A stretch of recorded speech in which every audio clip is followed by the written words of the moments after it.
Welcome back to the last session of Luke. This one is purely, we just want to look at the last two chapters, which is sort of the trial, death, and resurrection of Jesus. And I want to just, again, we've done Matthew and Mark, so I want to do some stuff that we haven't talked about that's pretty much exclusive to Luke, if you like. One of the things we haven't talked about in this space, not that I remember anyway, is that the Jewish religious sort of legal sort of system didn't allow for them to kill anybody. There was no capital punishment kind of allowances.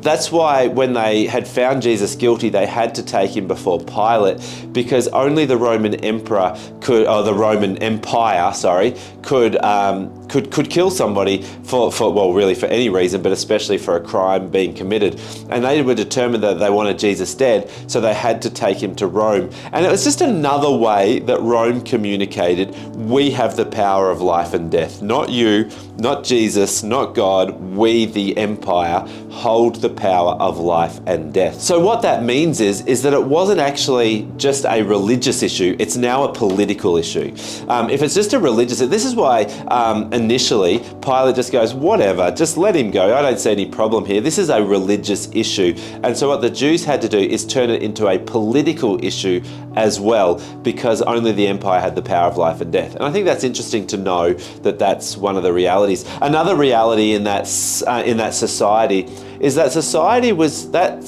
the Jewish society was very it was a collective society, which means it was very family focused, very community focused, very nation focused community. And that's why crucifixion was such a statement, because crucifixion was not just obviously horrendously cruel and painful, but it was also, it was done outside the city gates. It was humiliating, it was shame, it was these things. So it was this massive kind of exclusion, and I think this is why it's such a powerful image, is because as we've noticed through the three Gospels so far, the message of the Gospel is very much for the excluded, for the outcast, for the Hebrew word is for the mumza. It's for that person, and Jesus absolutely became the outcast, the excluded, and that would have been so hard for Jesus in that such a close-knit collective society. Another thing that we haven't talked about, because I think again this might be exclusive to Luke,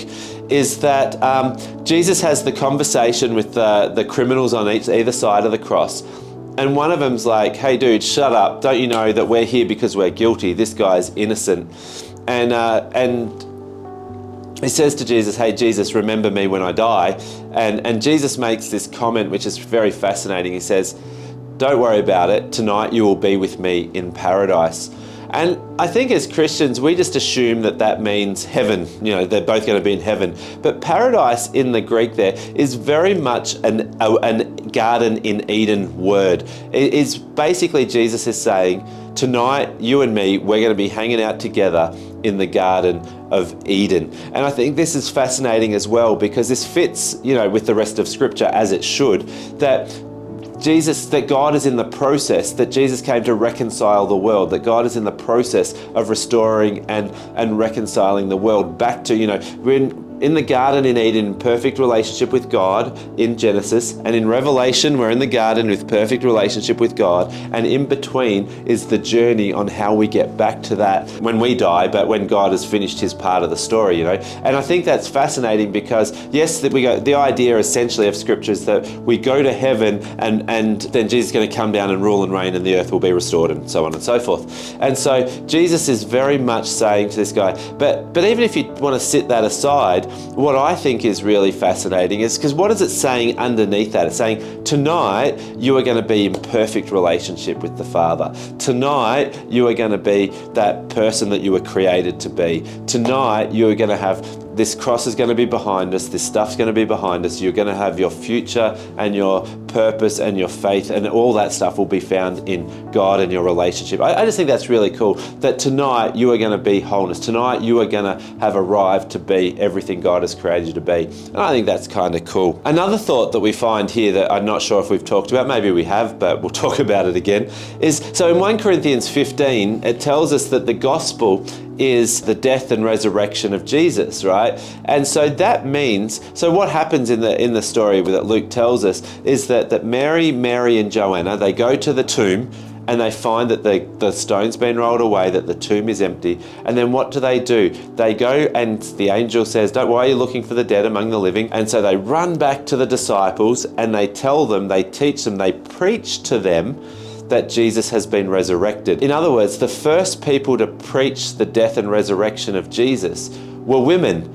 And that is culturally, that's a massive thing, because culturally, women weren't even allowed to give evidence in a courtroom because they weren't considered like a worthy witness. In the story of the gospel, the first people to preach the gospel message of Jesus Christ, that he died and rose again, were these three women. I reckon that is fantastic. And then from there we move on to the road to Emmaus, which is a fantastic story. Maybe something there we're not necessarily aware of is the societal relevance of Emmaus. Emmaus wasn't just a town, it was the town where in the mid-2nd century BC, Judah Maccabee, the hammer, he actually defeated the Syrian army in Emmaus.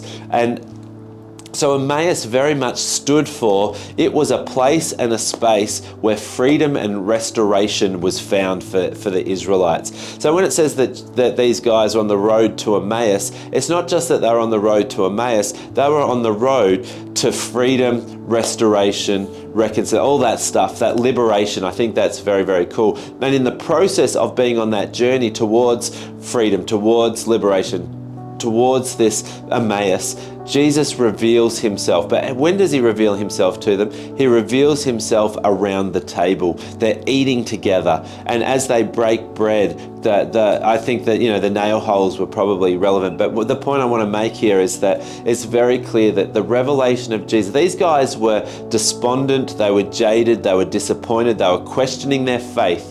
But where did they find their renewed faith? Where did they find Jesus? They found Jesus around the table eating together. It's a big part of why we have our My Five groups, because it goes on to say that Jesus showed where he was in all of the Old Testament scriptures. Because again, that's the point of the My Five groups, that we would sit around and talk about where do you see Jesus in scripture? Where have you been finding Jesus today? What's God been speaking to you about? Is there something I can pray? Is there something that can help us? Can I carry you to Jesus? And because around the table is where we find that revelation of Jesus. After the road to Emmaus sort of narrative, we have this idea of Jesus shows up to all these other people and around.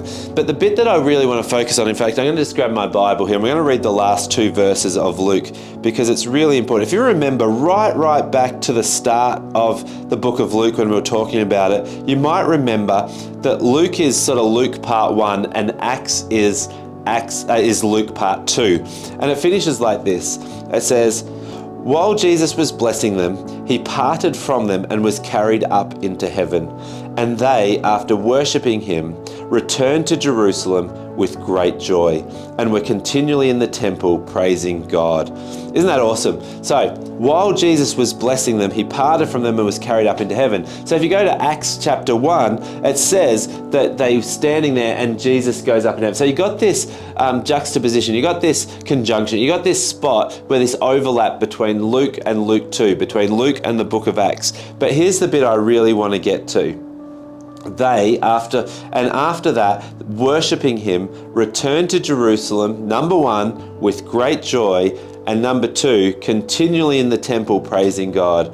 I think the idea here that Luke is saying is that should be our natural response. When we have had an encounter with the risen Christ, what is our response? Our response is that we are going to have great joy and we are going to be continually in the temple praising. That's why we have church on a Sunday. Why? Because we want to celebrate the resurrected Christ. We want to come together as family with great joy and celebrate the resurrected Christ. And I think if nothing else, that should be our goal. We want to So if we take the road to Emmaus in this part, what is it saying? It's saying that we can reveal the risen Christ around the table with each other, eating together, doing life together, asking all those questions. And then when we find the risen Christ, even if we've been despondent, even if we've been jaded, even if we're doubting our faith, when we find the risen Christ, the response is great joy and continually being in the temple praising God. So there we go. That's the end of the book of Luke. Next week we will be back for the book of John, and we will finish term 4 out with the book of John, and that will be our Gospels in a year. See you then. Love you. Bye-bye.